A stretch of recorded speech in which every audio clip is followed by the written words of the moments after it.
Seperti itu. Selanjutnya warna puting berubah. Nah ini yang sering dijadikan konten orang-orang di luar sana, apalagi konten-konten yang ada di aplikasi itu yang isinya joget-joget itu. Pink nggak yang kayak gitu-gitu. Sebenarnya teman-teman warna kulit di Indonesia itu kan emang bukan purely putih pucet, bukan purely putih pink, enggak, tapi sawo matang. Jadi itu mengikuti juga. Cuman kalau kalian lihat dengan seksama, walaupun warna kulit kalian sawo matang atau warna kulit kalian kayak aku, nggak yang putih, nggak yang hitam, atau mungkin kulitnya gelap, itu tuh putingnya tuh tetap ada kesan kayak semu-semu pink. Kalau nggak pernah diapa-apain, nggak pernah dijamah, nggak mungkin. Kalau misalnya kalian lagi bercinta itu kan ada dijamah, diremet, dielus, dijilat, diemut, terus di main-mainin, di digampar tuh ya. Laki-laki di sini sudah pada paham teman-teman yang kayak gitu-gitu. Jadi warnanya kalau asli itu walaupun kulit kalian gelap, emang gelap warnanya, tapi tuh masih ada semu-semu pinknya. Nah beda cerita kalau itu Tete udah sering dijamah,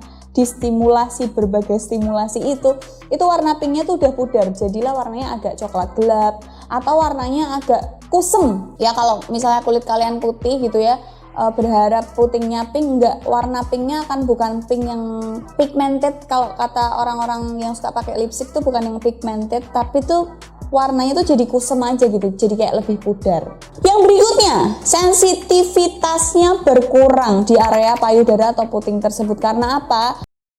Awal belum pernah disentuh itu dirangsang sedikit aja, cuman di payudara kan bentuknya bulat gini kan, kayak mangkok. Mungkin dirangsang di bagian luarnya aja itu udah kerangsang gitu ya, mesti udah ngaceng gitu pentilnya. Tapi kalau misalnya udah sering distimulasi, dia dirangsang di luarnya itu kayak masih biasa aja karena saking seringnya.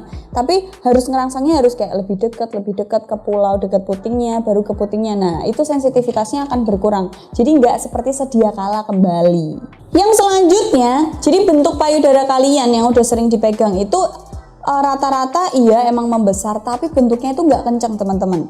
Jadi beda cerita kalau kalian olahraga. Ini aku nyambung ke poin yang pertama tadi. Kalau kalian olahraga mau bentuk kalian awalnya udah besar, itu kalau kebesaran emang nggak bisa maksimal gitu loh. Kalau latihan olahraga pasti harus kayak mengecil atau gimana. Nah ini bentuk payudara kalian itu membesar iya, tapi bentuknya tuh nggak kenceng, jadi lebih ke kendor gitu ya, agak turun ya. Jadi mulai kalau dari pundak ke dada gitu udah mulai ada kelenjar-kelenjar payudara dan otot-otot itu tuh kencengnya udah nggak ke atas tapi agak ke bawah. Yang berikutnya, nah ini yang sering kalian lihat gitu ya. Dulu kalau zaman SMP itu kan mungkin banyak wanita yang sudah mulai menstruasi. BTW aku menstruasinya tuh SMA. Jadi SMP itu aku masih bocah gitu, masih bocil, cah cilik gitu kan. Terus banyak teman-temanku yang cowok itu pada guyonan ngerumpul di satu tempat gitu ya kan, pavingan gitu kan.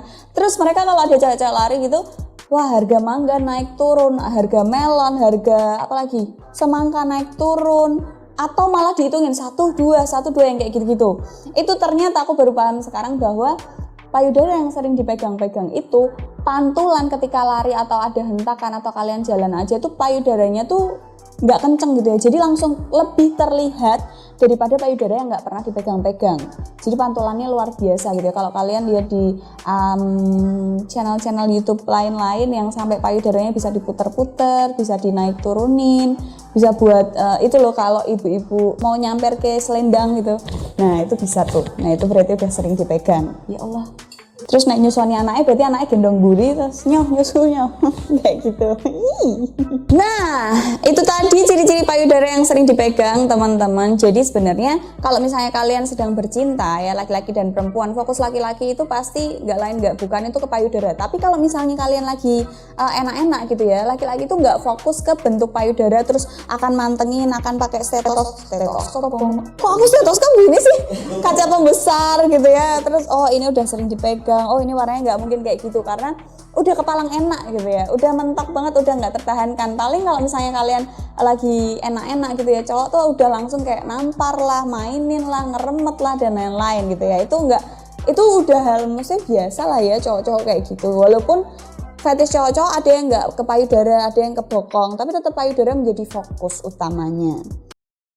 Ngomongin soal tadi poin-poin yang udah tak sebutin, itu adalah mitos-mitos yang sering beredar di luaran sana, yang sering dijadikan konten, yang sering dibuat ejek-ejekan, yang sering buat bahasan di tongkrongan ya, terlebih untuk laki-laki gitu ya. Karena sebenarnya yang tahu payudara kita sering dipegang apa enggak kan cuman kamu sama Tuhan ya kan. Nggak mungkin pacarmu tahu, nggak mungkin pasanganmu tahu, nggak mungkin laki-laki yang lagi main sama kamu tahu gitu ya. Yang tahu itu kan kamu sama Tuhan gitu ya. Udah berapa sering laki-laki yang memegang payudara kalian gitu ya. Itu mitos-mitosnya teman-teman. Mitos sekali lagi ya, karena kalau pembuktian ilmiahnya, jurnalnya tuh nggak ada. Soalnya bentuk payudara di dunia itu bermacam-macam. Ada yang bentuknya bulat, sintal, bagus, lingkaran gitu ya, udah nggak perlu dipermak lagi, udah bagus. Ada yang bentuknya tuh agak ke samping, ke arah ketek. Ada yang bentuknya itu ke tengah. Ada yang bentuknya itu kayak jambu. Jadi emang dari sananya, mau kalian udah pernah dipegang atau enggak, itu emang dari sananya udah agak turun gitu loh bentuknya, ya kan? Belum lagi kalau kalian menyusui, belum lagi kalau kalian emang bekerja di pekerjaan yang kayak banyak getaran atau hentakannya, atau kalian olahraga terus,